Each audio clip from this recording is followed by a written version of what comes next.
I've been going in and out of Syria for the past 6 years. I've seen war zones in the region, but I've never seen it as bad as this. And one thing that you can never unsee, and one thing that will be forever ingrained in one's psyche, are the images of little Syrian children and babies and infants, their bodies being pulled out of the rubble of what used to be their homes, as the unrestricted violence and brutality unleashed upon them by the Russian Air Force and the Assad regime continues unabated. Yet another day we've seen, backed by Russian forces, the Assad regime and their militias on the ground have captured the strategic city of Khan Sheikhoun after essentially rendering it into nothing but rubble. And now they are continuing the bombing campaign and continuing the assaults to other Syrian cities in Idlib province, such as Marat Noman, as the Assad regime forces, backed by the full might of the Russian Air Force, are attempting to capture the strategic M5 highway. But also part of the strategy here is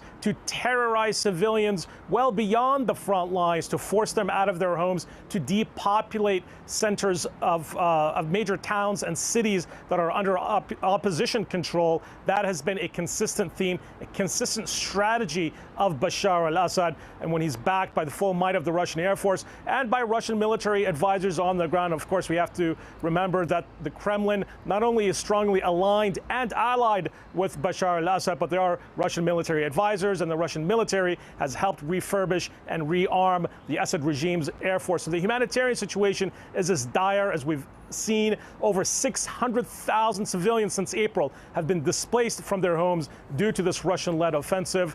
Over 1,000 have been killed in the past few months, and in the past 24 hours, another dozens killed. The overwhelming majority of these victims of the Russian bombs and the Assad regime rocket strikes have been women and children. Some of the footage that we've received from the first responders on the ground are just too horrific to show to our viewers. Nonetheless, the Syrian people are hoping that the international community will take some action and prevent the ongoing disaster from getting even worse. Okay, let's talk about the complete destruction of Khan Sheikhoun that you were just mentioning there. Russia's foreign minister, Sergei Lavrov, came out and said that the capturing of Khan Sheikhoun doesn't violate any of the agreements. I'm sure he's alluding to the Astana agreement. How does this make sort of sense make sense at all?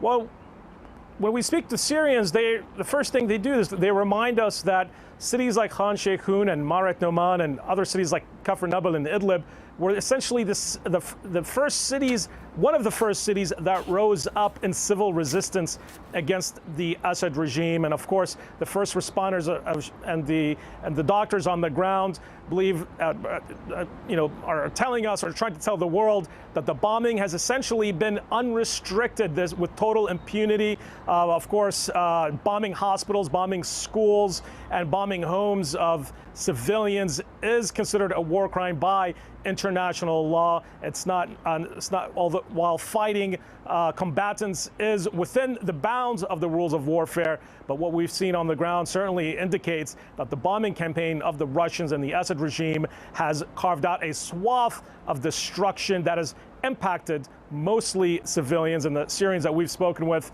point out that they are the ones that are bearing the brunt of this ongoing Russian and Assad regime offensive.